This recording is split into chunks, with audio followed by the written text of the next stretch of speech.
Sabah Sonora 1 tahun terkena pandemi COVID-19, kondisi retail di Indonesia makin lesu. Beberapa perusahaan retail raksasa bahkan harus menutup operasional beberapa gerainya. Nah, untuk mengetahui mengenai hal ini, saya pagi hari ini sudah terhubung dengan Ketua Umum Asosiasi Pengusaha Retail Indonesia atau APRindo, Pak Roy Nicholas Mande. Pak Roy, selamat pagi. Selamat pagi Rara, salam sehat. Salam buat sehat. Kita semua. Yes. Kembali kita berbincang nih, masih di pandemi ini kita berbincang dan masih mengenai gerai retail yang tutup, begitu ya Pak Roy? Ya, Pada waktu itu kita berbincang juga mengenai Ramayana, Matahari yang tutup. Nah, sejak awal pandemi Maret 2020 sampai sekarang, menurut catatan APRindo, gerai retail yang terpaksa tutup ada berapa? Ya Mbak Nadia, yang tutup itu kalau tahun lalu kita hitung rata-rata satu hari 5-6 toko ya, selama sepanjang tahun dari bulan April sampai dengan bulan Desember 2020 dan 2021 ini masih juga ada penutupan dari awal Januari 1-2 toko setiap hari. Artinya retail modern saat ini butuh vaksin ya. Kalau pandemi sekarang sedang juga kita berupaya tentunya meningkatkan vaksin dan kita tentunya harus divaksin sebagai bagian untuk meningkatkan imunitas. Nah, retail modern juga sudah sangat-sangat perlu untuk mendapat vaksin. Vaksinnya apa? Vaksin ekonomi tentunya, vaksin untuk retail modern menjadi sektor prioritas. Selama ini retail modern tidak dan belum menjadi sektor prioritas dibanding 7 sektor lainnya ya. Dalam APBN 2021 jelas sektor prioritas itu kesehatan, ketahanan pangan, kemudian juga pariwisata. Nah, itu sudah menjadi sektor prioritas. Tapi perdagangan retail modern sepertinya belum mendapat kesempatan untuk menjadi sektor prioritas, sehingga kita nggak mendapat akses untuk dana pemulihan ekonomi nasional, Mbak Rara. Nah, ini yang menjadi masalah likuiditas saat ini, sehingga beberapa trader harus mengambil langkah kebijakan strategisnya. Kalau Pak Roy sendiri melihat penutupan gerai ini terus berlangsung selama pandemi, apakah akan terus berlangsung sampai dengan pandemi usai, Pak Roy? Nah, inilah yang dikatakan sebagai bagian dampak daripada pandemi. Semua sektor sebenarnya terdampak ya. Tapi kalau di retail itu terdampaknya karena ada 2 hal. Yang pertama mobilitas yang tertahan ya, karena memang kita masih PPKM, kita punya positive rate belum 5%. Kalau sudah 5% menurut WHO tidak perlu lagi PPKM. Tapi sekarang kita masih di atas itu sehingga PSBB atau PPKM masih berlangsung, sehingga mobilitas tentunya masih juga menjadi faktor ya, seperti sebelum pandemi.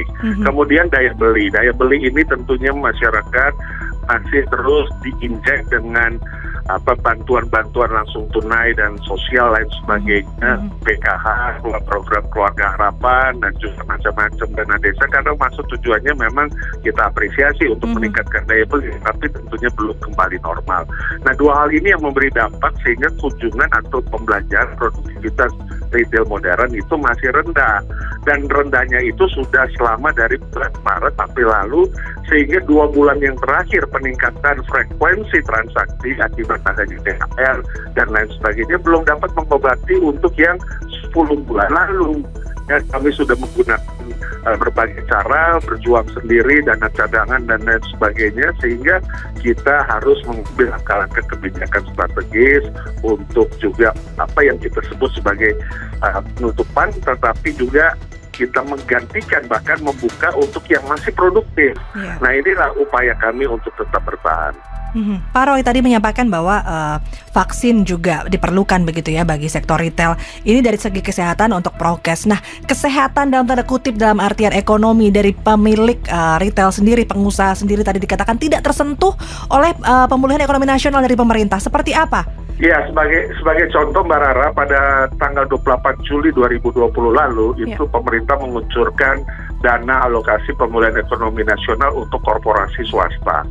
Nah, lewat 15 bank, himbara dan juga bank swasta. Nah, kami nggak bisa mengakses itu.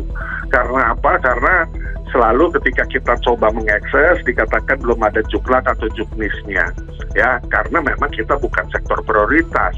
Nah, inilah yang membuat akhirnya kondisi kami ya tentu harus berjibaku dengan kondisi permodalan sendiri, bahkan dana ekspansi kita sudah pergunakan untuk dana-dana cadangan. Ya, otomatis situasi ini cukup prihatin Karena apa? Karena ya kita lihat bahwa justru retail modern perdagangan ini berada di garda terdepan untuk penciptaan konsumsi rumah tangga yang 57,6%, hampir 60% penopang pertumbuhan ekonomi kita, produk domestik bruto kita. Nah, ini yang membuat kita sebenarnya bertanda tanya ketika juga semangat untuk meningkatkan konsumsi ya dengan segala bantuan tunai, bantuan sosial, kemudian juga lain-lain yang sudah sedang dilakukan, tapi perusahaan-perusahaan retailnya nggak mendapat vaksin ekonomi atau vaksin sektor prioritas, sehingga kita tentunya ya kesulitan menghadapi situasi kondisi yang menjalankan usaha dengan modal sendiri, dengan cara-cara sendiri, dengan tetap untuk bertahan. Harapan dari Aprindo sendiri seperti apa kepada pemerintah, Pak Roy? Mungkin bisa disampaikan. Ya, kami sudah sampaikan beberapa saat yang lalu, ya tentunya seperti juga sektor prioritas lainnya, kesehatan, pariwisata, dan lain-lain itu sudah mendapat misalnya restrukturisasi kredit program, ya, program restrukturisasi kredit komersial. Kita tahu BI rate kita 3,5%, tetapi kan bank-bank juga belum tentu dengan nilai angka yang sekarang diturunkan, ya. Sekarang masih di angka komersial masih di 9%. Nah, kita berharap adanya restrukturisasi bisa dengan bunga 3-4%, memakai alokasi pen sehingga kita dapat menggantikan selisih bunga itu untuk membiayai operasional. Itu insentif moneter. Insentif fiskal tentu kita berharap PMK nomor 9 masih dapat terus diperpanjang, yang akan berakhir tanggal 30 Juni, dapat berharap sampai 31 Desember penangguhan pembayaran PPh ataupun juga PPh finalnya.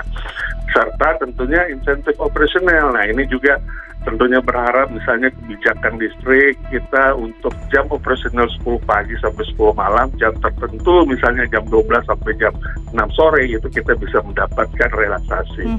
Sekarang ini di industri produsen hulu jam 12 malam sampai jam 7 pagi sudah dapat subsidi. Nah, di pedagang retail belum mendapatkannya. Dan juga kalau memang memungkinkan ya kita berharap insentif operasional buat gaji, buat upah, ya.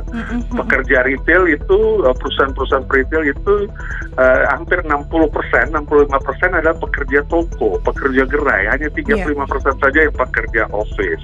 Nah, ini kita berharap pekerja gerai ini dapat mendapat bantuan yang UMSP mereka, ya, upah minimum sektoral provinsi, sehingga dapat kita mengalokasikan subsidi UMSP itu untuk kita jalankan terus operasional. Terakhir Pak Roy sendiri melihat kira-kira kapan bisnis retail khususnya modern ini akan tumbuh kembali, akan kembali sehat begitu? Ya, yang pertama tentu kita semangat bersama sampai hari ini, yaitu bagaimana penanggulangan COVID. Berharap tentu prokes, ya, 5M ataupun pemerintah 3T tetap berkelanjutan. Kita harus menyelesaikan ini dan menanggulangi ini melalui vaksin game changer-nya, baru akan ada recovery. Jadi kalau pun disebut sekarang yang 2 bulan terakhir ada peningkatan frekuensi belanja, indeks kepercayaan konsumen kita juga meningkat, sudah 128, angka 100 adalah angka moderate, kemudian indeks penjualan real juga berkontraksi positif, walaupun masih negatif, minus 14,2 di bulan lalu, tetapi sudah ada positif.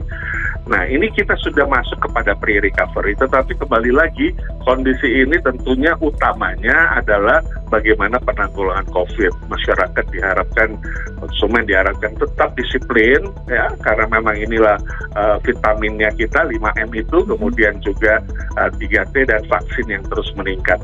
Nah, kita berharap kita dapat recovery secepatnya, ya paling tidak kita melihat di semester kedua mestinya mulai ada perbaikan, walaupun belum signifikan pre-recovery. Recovery berharap di 2022 dengan asumsi bahwa memang COVID-nya ini dapat ditanggulangi dengan maksimal, ya, sehingga mobilitas masyarakat dapat normal dan daya beli dapat juga kembali sebagai bagian daripada kontribusi kita untuk konsumsi rumah tangga. Indonesia masih negara konsumsi, belum bisa disebut sebagai negara pengekspor, sehingga konsumsi menjadi ujung tombak bagi pertumbuhan ekonomi kita dengan populasi kita yang 271 juta ini. Dan tentunya bagaimana menyelamatkan retail modern menjadi sektor prioritas, kami berharap dapat dijadikan menjadi yang konkret, bukan wacana, menjadi sesuatu yang nyata juga bagi pemenuhan kebutuhan pokok dan sehari-hari masyarakat melalui retail modern.